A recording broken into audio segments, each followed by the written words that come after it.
안녕하세요. 괴담 들려주는 낚시꾼 괴담록 괴담집사입니다. 여러분 혹시 임자가 따로 있는 물건 아세요? 그 물건은 임자가 따로 있어 라는 그런 말이 있잖아요. 자신과 인연이 없는 물건. 그런데 그게 인연이 없는 걸 떠나서 그 물건 때문에 오싹한 경험을 하게 된다면? 이번 이야기는 히보리님께서 보내주신 사연입니다. 히보리님 사연 제보 감사합니다.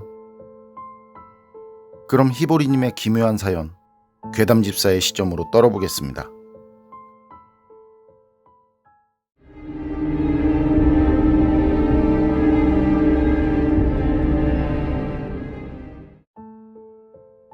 정말 이상한 일? 아니 그냥 소름 끼치는 일이라서 아직까지도 잊혀지지가 않네요.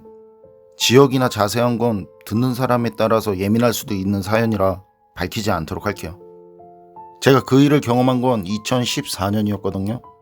그때 제가 루어 낚시에 한참 빠져 지내던 때라 누가 뭐 좋다더라 그렇게 얘기를 하면 중고로라도 구입을 해서 그걸 사용해야 직성이 풀리던 때였어요. 낚시라는 거 이게 희한한 게 처음엔 별로 돈도 안 들고 진입도 쉬운데 이게 하면 할수록 장비 욕심도 생기고 미끼도 이것저것 써보고 싶고 낚시복으로 나온 기능성 옷들도 입어보고 싶고 그래서 하면 할수록 돈이 엄청 들어가더라고요. 그런 이유에서 처음엔 새 제품 쓰다가 나중엔 이것저것 갖고 싶은 게 많아지니까 이제 새 제품보다는 평소 맘에 든 물건이 그 중고 장터에 올라오면 구입을 해서 사용했는데요. 그때 중고 사기도 몇 번 당했었고요. 그리고 이건 제가 정말 갖고 싶었던 낚싯대와 관련된 얘기인데요. 지금 생각해도 진짜 잊혀지지가 않네요. 그때 제가 진짜 써보고 싶은 낚싯대가 하나 있었는데 루어 낚시 하시는 분들은 거진 다 아는 브랜드라고 생각하는데 지루미스라고 그게 너무 갖고 싶었는데 지금도 그렇지만 당시 제 상황으론 그림의 떡이었어요. 낚싯대만 한 40만원 정도 하고 중고가도 30만원 정도 내외? 그 정도 했던 걸로 기억하는데요. 뭐 물론 100만원 넘는 그게 훨씬 넘는 낚싯대도 있지만 그런 거 사면 또 거기에 맞는 일값이 그런 걸 사용하면 장비 한 세트에 200 가까이 빠지니까 그리고 그것도 하나만 쓰는 것도 아니고 그게 3세트면 거기다 낚싯줄도 왜 그렇게 비싼지 그래서 그냥 가성비 좋다는 지루미스 나는 거기까지가 맥시멈이다 하고 그거 맘에 두고 지내고 있었는데 그런데 평소 그렇게 맘에 두고 있던 게 떡하고 중고장터에 올라왔더라고요. 그 관심 물품, 관심 단어 그거 걸어두면 그게 올라왔을 때 알려주잖아요. 그렇게 바로 알림이 왔고 보니까 가격이 이거 사기 아닌가 할 정도였어요. 그냥 거절하고 해도 될 가격이었거든요. 거기다 판매자가 직거래만 된다는데 직거래 희망 장소가 저희 동네더라는 거죠. 그래서 직거래에 저희 동네니까 사기당할 일은 없겠다 싶어서 바로 문자 메시지로 연락을 했고요. 그때 알림 온 시간이 새벽이었는데 졸린 눈에 보고는 정신이 벌쩍 들어서 바로 그 문자를 보냈네요. 그런데 또 판매자한테서 바로 답장도 바로 오더라고요. 다음 날이 주말이기도 해서 오전에 만나기로 하고 그리고 만나서 물어봐야지 하는 맘에 약속 장소 정하고 잠깐 눈 붙이려는데 진짜 잠 안 오대요. 머릿속엔 그 낚싯대에 관련된 것들이 막 떠오르고 이미 그냥 그 낚싯대는 제 거더라는 거죠. 무력이라는 게 참 그렇더라고요. 그렇게 전 뜬 눈으로 아침까지 있다가 약속 시간 맞춰서 약속 장소로 나갔는데요. 판매자가 조금 늦더라고요. 연락이 왔는데 잠깐 일이 생겨서 죄송하다고 30분 정도 늦을 것 같다고 하더라고요. 그래서 전 괜찮다고 기다리겠다고. 그런데 말은 그렇게 했지만 왜 그렇잖아요. 마음에 드는 물건인데 완전 싸. 그런데 늦는데 그 30분 동안 별별 생각 다 들더라고요. 그리고 판매자는 30분 조금 안 돼서 왔는데 손엔 제가 그토록 원하던 그 낚싯대가 들려 있었고요. 사용감도 사진으로 볼 때보다 더 상태가 좋았고요.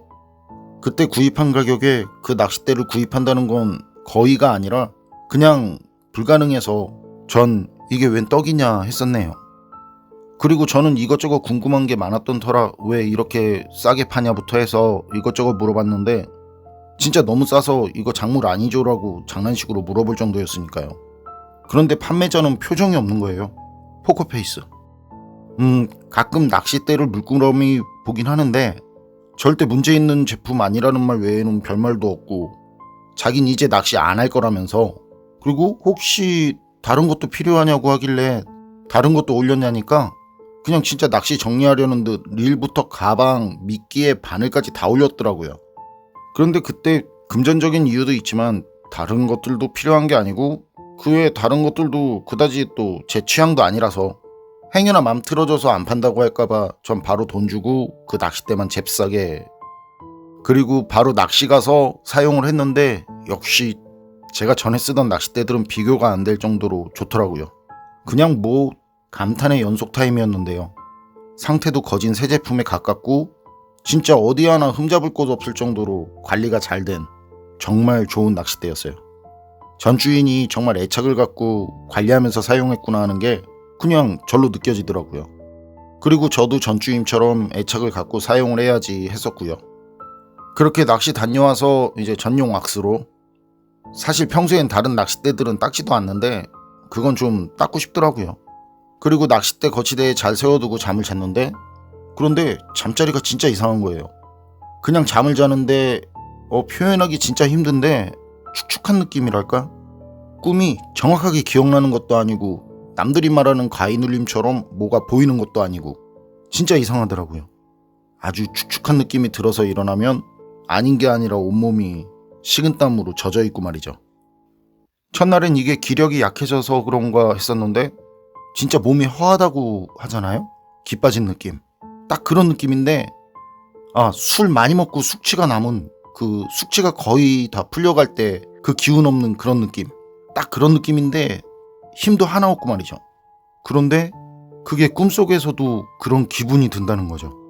축축하면서 기운 하나 없는데 꿈은 하나도 기억이 안 나고 분명 무슨 뭔가 꿈을 꾼 것 같은데, 그리고 기분도 찝찝하고, 이게 거진 2주 가까이 매일 그렇더라고요. 진짜 일상생활에 회사 업무까지 그냥 다 문제가 있을 정도로요.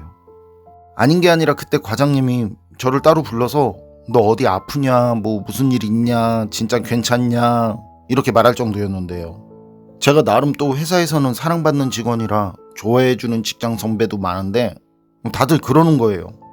그렇게 물어보더라고요. 그래서 전 그냥 기운이 좀 빠진다고. 그때 저 때문에 점심에 삼계탕까지 먹으러 그렇게 다녀온 기억도 나고요. 그런데 그렇게 일주일 지나고 2주일째 되었을 때 과장님이 진짜 안 좋아 보인다면서 병원에 다녀오라고 하더라고요. 그래서 그때 병원도 갔었는데 뭐 아무 이상 없다고 그렇게 얘기했고요. 그리고 그 주 금요일 퇴근 후 과장님 이하 팀 회식이었는데 전 도저히 갈 수가 없겠더라고요. 힘이 너무 빠져서, 그 기운이 없어서 그냥 계속 졸리고 힘들고 뭐 식은땀 나고, 그래서 먼저 집에 왔는데 그때는 또 다들 먼저 집에 가라고 할 정도였으니까요. 그래서 집에 와서 씻고 자리에 누웠는데 전화가 오는 거예요.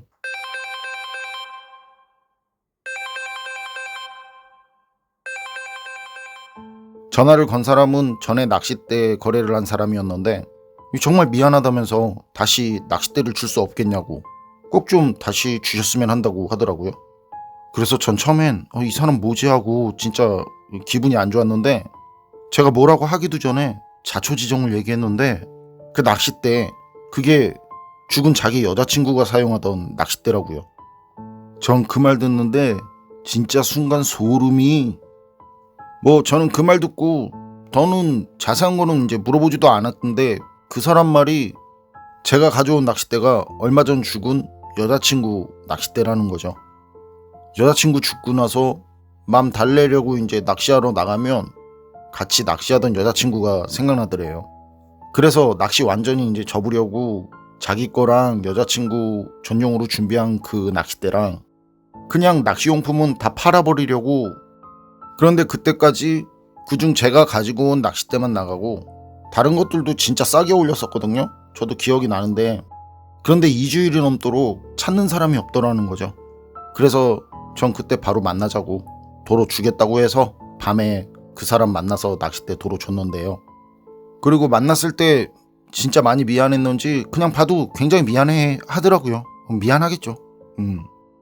굉장히 미안해 하면서 하는 말이, 제가 낚싯대를 가지고 온 그날부터 꿈을 꿨다는데 그 꿈이 너무 이상하고 기분도 안 좋아서 정말 염치 없는 거 알면서도 연락을 할 수밖에 없었다는 거예요.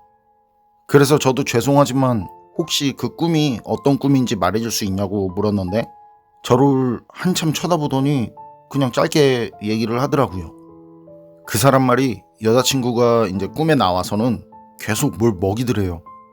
자기 없어도 기운 내라면서 기운 보충하라면서 무슨 안개 같은 걸 불어넣어 줬다더라고요. 그런데 그게 꿈이었지만 느낌이 너무 안 좋더라는 거죠. 그리고 하루도 빠짐없이 계속 그런 꿈을 꾸니까 기분도 그렇고 그래서 저한테 연락을 하게 된 거라고 하더라고요. 전 그 말 듣고 진짜 시겁해서는 제가 그 낚싯대 가져온 뒤부터 기운 빠지고 이상했던 게 혹시나 그게 그 일이 우연이건 아니건 간에 그땐 기분 정말 묘하더라고요. 제가 그런 얘기까지 하면 맘 상할 수도 있겠다 싶어서 그 사람한텐 제가 겪은 일은 얘기하진 않았는데 지금 다시 생각해봐도 그때 그 말을 들었을 땐 정말이지 제가 겪은 일들과 제 몸에 일어난 일들이 진짜 소름 돋을 정도로 살 떨릴 정도로 오싹했었네요. 그때 그 사람 낚싯대 가지고 가면서 미안하다는 말을 연실하는데 좀 그때 애써 웃으면서 나중에 물가에서 보면 그냥 인사나 해요 했었거든요. 근데 진짜 그때 그 이상한 기운 빠져서 그 힘이 없었던 거 혹시 죽은 그 사람 여자친구가 제 기운을 빼간 걸까요? 우연이라도 이런 일이 있을 수 있는 걸까요? 여러분 생각은 어떠세요? 정말 낚싯대의 원주인이 히보리님 말씀처럼 히보리님의 기운을 빼가기라도 한 것일까요? 정말 사람들 말처럼 죽은 사람이 생전 아끼던 물건엔 우리가 알지 못하는 무언가가 배어 있는 걸까요? 판단은 여러분께 맡기겠습니다. 괴담록 오늘 이야기는 여기까지입니다. 그럼 저는 다음에 또 다른 사연으로 찾아뵙겠습니다. 늘 건강하시고 평온하세요. 감사합니다.